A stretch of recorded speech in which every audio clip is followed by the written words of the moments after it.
Hey, what's up guys? How are you? RiseFrags34. Thank you guys so much for joining me for another review. This one I'm so excited about. This is Eau Fraiche by my good friend Daniel Gallagher, Gallagher Fragrances. Please go visit his site.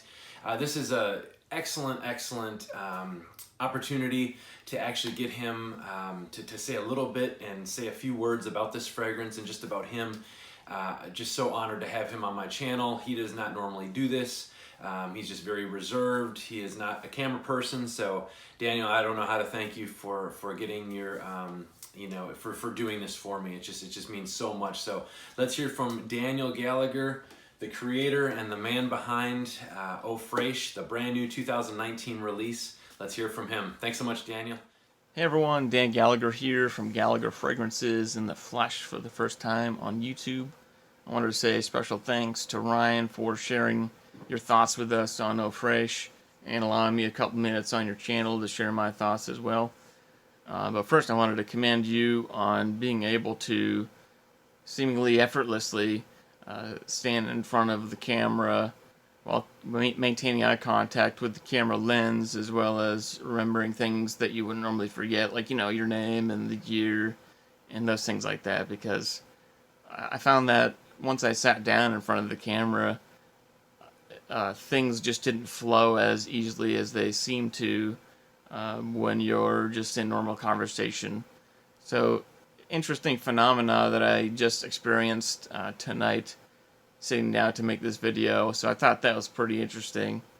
But I'd like to start by trying to answer the question that I think I'm probably asked most frequently, and that's, what's your creative process?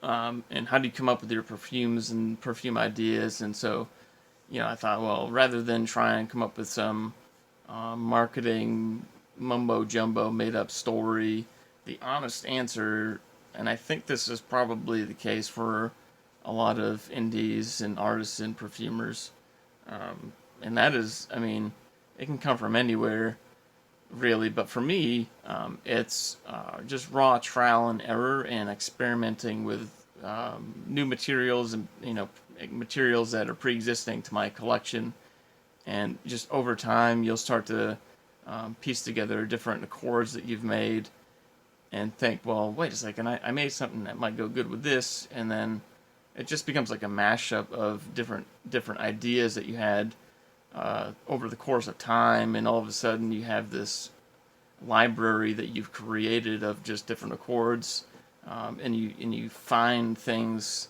that you can make, even if they don't seem to go together initially. Just all of a sudden you'll think of something that can work. In the case of Eau Fraiche, it was, like I said, a mixture of trial and error, but I had actually gotten this idea in my head a couple of years ago of trying to create this bone-dry tobacco fragrance that could be worn in the spring and summer, because I feel like a lot of the mainstream, if you will, tobacco fragrances seem to be of the sweeter variety, or just really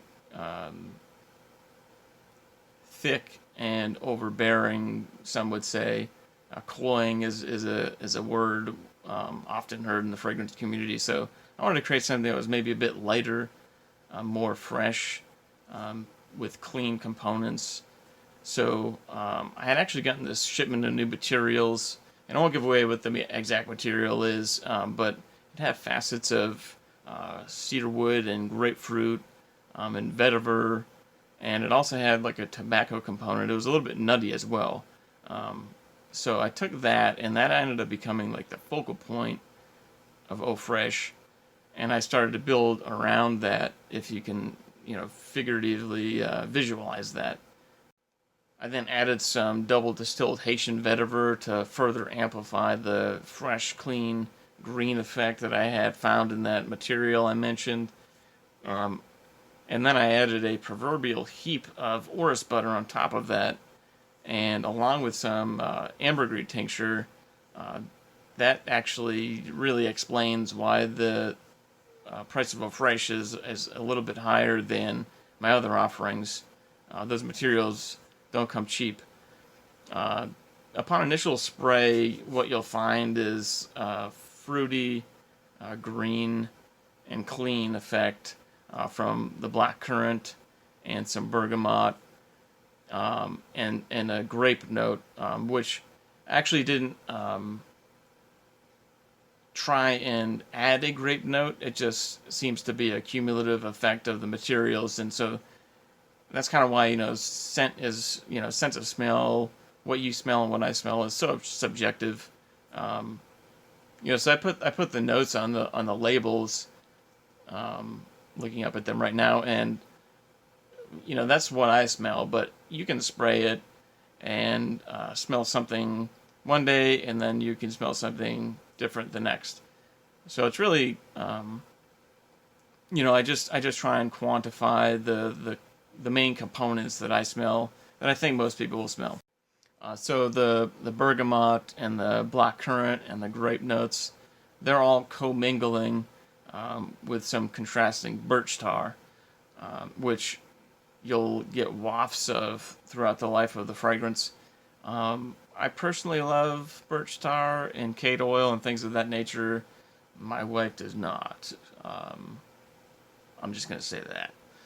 So I then added some smoother elements. I chose a Australian sandalwood because it has like a buttery, smooth creaminess, which if you compare it to other sandalwoods, like Mysore sandalwood, it's smoother and it's creamier, whereas Mysore sandalwood to me is like grainier and sharper, if that makes sense. So I actually prefer the Australian variety to the Mysore variety. There are a handful of other notes that I could cover, but I don't want to be that guy, who shares way too much about the Game of Thrones episode that you didn't get to see and ruins the surprise. So, I've rambled on for way too long anyway, so, I wanted to thank everyone for continued support, and I hope you stop by the site and grab some samples. Definitely sample before you buy. And I'm looking forward to reading your comments down in the comments section. So thanks, Ryan, and thanks, everyone. Take care. Thank you so much, my friend, for giving us some information on this. Kind of cool how you, just with the creativity of how you make your fragrances, and it's just an awesome, the perfumery world and stuff is pretty awesome. When we smell these fragrances, it's amazing how you guys create them.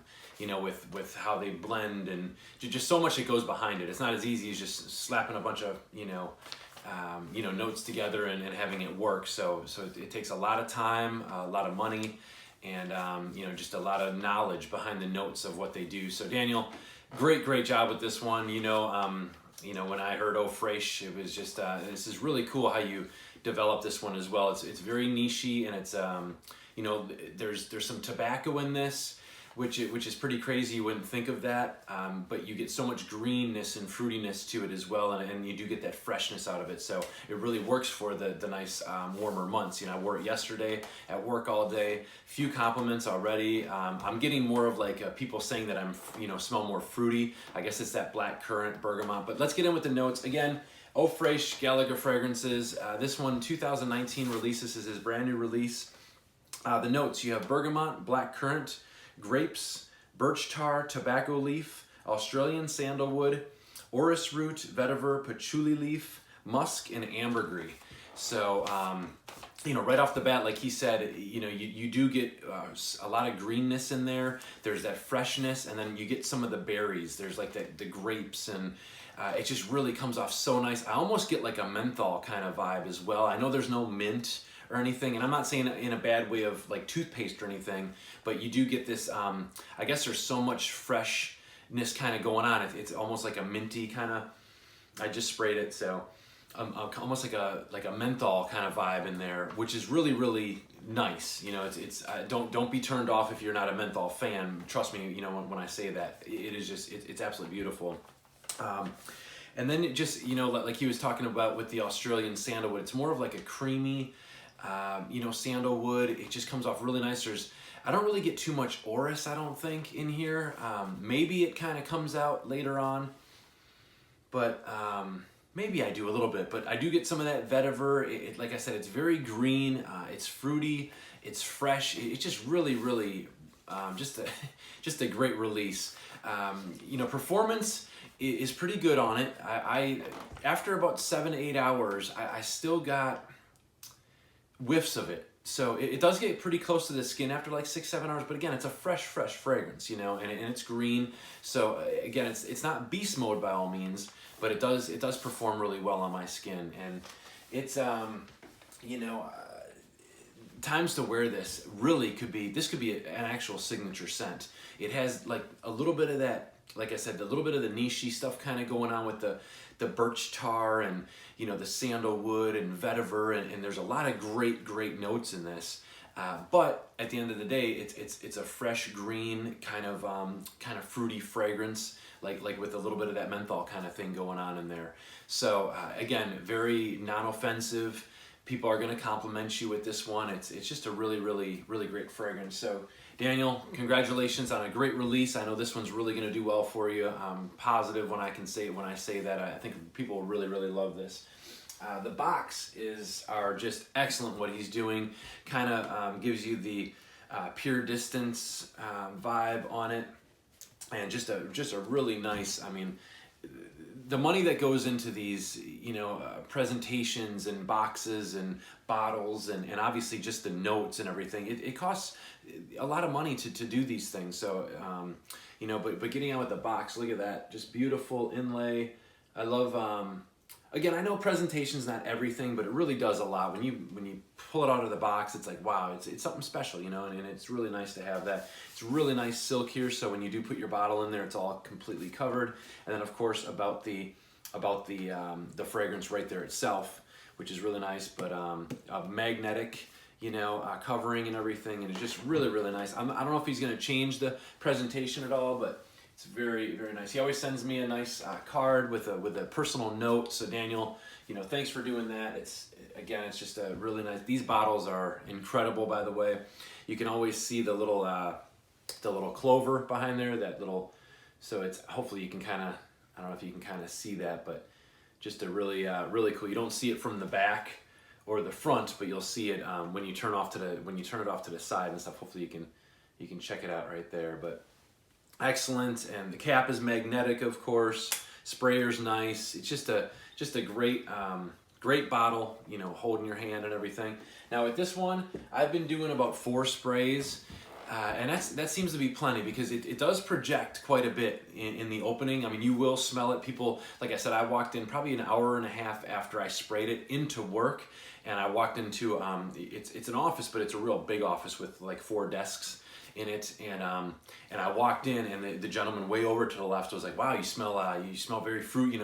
He gave me a good compliment on it, and he was it was a pretty big bubble, and that was almost an hour after getting to work and everything. So like I said, it does project well, and for that good 2-3 hours, again, gets a little bit close to the skin. You're gonna have those things too with ambergris, and there's a lot of notes in here that are kind of gonna they're going to change with time. So like Daniel was kind of saying, it does put you on a little bit of a journey too, because you're going to start picking out certain notes and everything, and that'll happen as well with not smelling it. You're kind of like, where is it? And then all of a sudden, boom, it'll kind of pop out at you. And I know all fragrances kind of do that. I know I repeat myself when I say that, but guys, please, I will list the site at the bottom. Daniel, again, it's just I can't really. It's hard for me to follow what you just did on your end for my video, and I just can't thank you enough. And I've, as soon as he shared his first couple samples with me that he was doing, I knew he had talent. And if you guys haven't smelled some of his fragrances, please get to his site, check him out. And I'm not just saying this because we've been talking on Facebook, and he's just so into fragrances, and I'm not just saying this is a great fragrance because I'm trying to help him or anything, because I will be honest with my reviews, but this is like a perfect scent for me. You know, this is, like I said, it's green, it's fresh, it's got some fruitiness in there, but then it's got a little bit of the craziness kind of going on with that birch tar, patchouli, and some of those things too that kind of bring it more of a deeper kind of niche thing going on. But like I said, at the end of the day, very easy to wear. And guys, I can't thank you enough. Daniel, again, thank you so much. Guys, check out Daniel Gallagher, Gallagher Fragrances, and we will talk to you soon. Thanks so much for subscribing and just watching. It just means so much to me, you know, to just watch my videos. So I appreciate everything, guys. Love you guys, and I'll talk to you soon.